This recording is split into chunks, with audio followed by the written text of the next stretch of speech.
إن الحمد لله نحمده ونستعينه ونستغفره ونعوذ بالله من شرور أنفسنا ومن سيئات أعمالنا من يهده الله فلا مضل له ومن يضلل فلا هادي له وأشهد أن لا إله إلا الله وحده لا شريك له وأشهد أن محمدا عبده ورسوله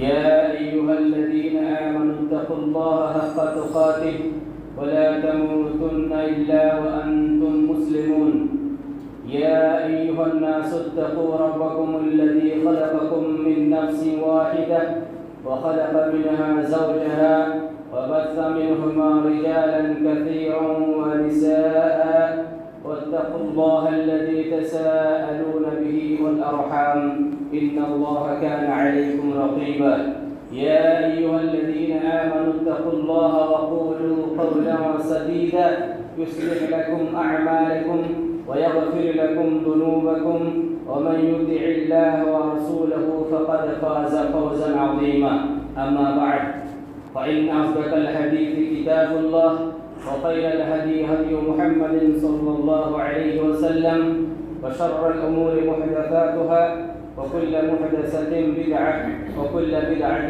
ضلالة وكل ضلالة في النار أعوذ بالله من الشيطان الرجيم بسم الله الرحمن الرحيم وقال تعالى يا أيها النبي إنا أرسلناك شاهدا ومبشرا ونذيرا وداعيا إلى الله بإذنه وسراجا منيرا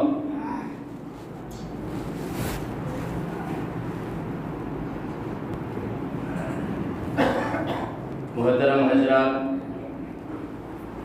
حاضرین جمعہ اور میرے دینی و ملی بھائیوں اور معصوم نونہالوں،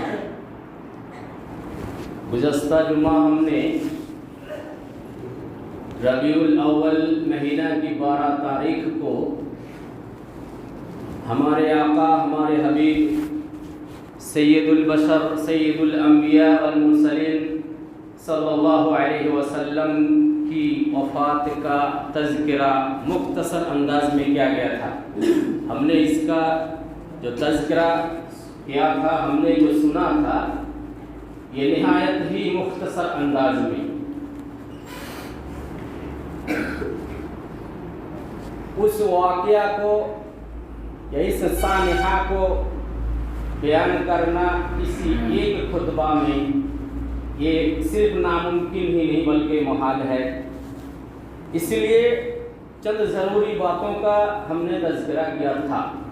ان میں سے کچھ ایسی باتیں تھیں جن باتوں کو جان بوجھ کر اگلے خطبہ کے لیے یا مستقبل کے لیے چھوڑ دیا گیا تھا کہ اگر اللہ تعالیٰ نے باحیات رکھا، زندگی دی، تو انشاءاللہ تعالیٰ ان چند باتوں کو پھر بیان کیا جائے گا، ان باتوں کا تذکرہ کیا جائے گا۔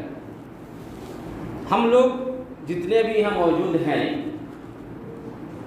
صرف اتنے ہی نہیں، روئے زمین پہ جتنے بھی لوگ ہم لوگ بستے ہیں، ان تمام لوگوں کا مذاہب، ادیان، دھرم یا ریلیجن جو بھی کہہ لیں، الگ الگ ہیں۔ ان میں سے کچھ لوگ ہیں جو اسلام کو مانتے ہیں، ان میں سے کچھ لوگ ہیں جو ہندوازم کو مانتے ہیں، ان میں سے کچھ لوگ ہیں جو سکھ ازم کو مانتے ہیں، ان میں سے کچھ لوگ یہ بھی ہیں جو بدھ ازم کو مانتے ہیں، اور کچھ لوگ ایسے ہیں جن کو اہل کتاب کہا جاتا ہے۔ ان کی بھی 2 قسمیں ہیں۔ ان اہل کتاب میں سے ایک کو ہم یہود کہتے ہیں اور دوسرے کو نصارہ۔ ان میں سے کچھ لوگ ایسے بھی ہیں جن کا کوئی دھرم یا مذہب ہی نہیں ہے، وہ لا دینیت ہیں، لا مذہب ہیں، جن لوگوں کو ہم دوسرے الفاظ میں ملحد بھی کہہ سکتے ہیں۔ ایسے لوگوں کا کوئی دھرم نہیں ہے، کوئی مذہب نہیں ہے۔ تو چاہے وہ آدمی جس کا کوئی بھی مذہب ہو یا چاہے وہ آدمی جس کا کوئی مذہب ہی نہیں ہو، ان تمام لوگوں میں سے ان کے رفقا یا ان کے بزرگ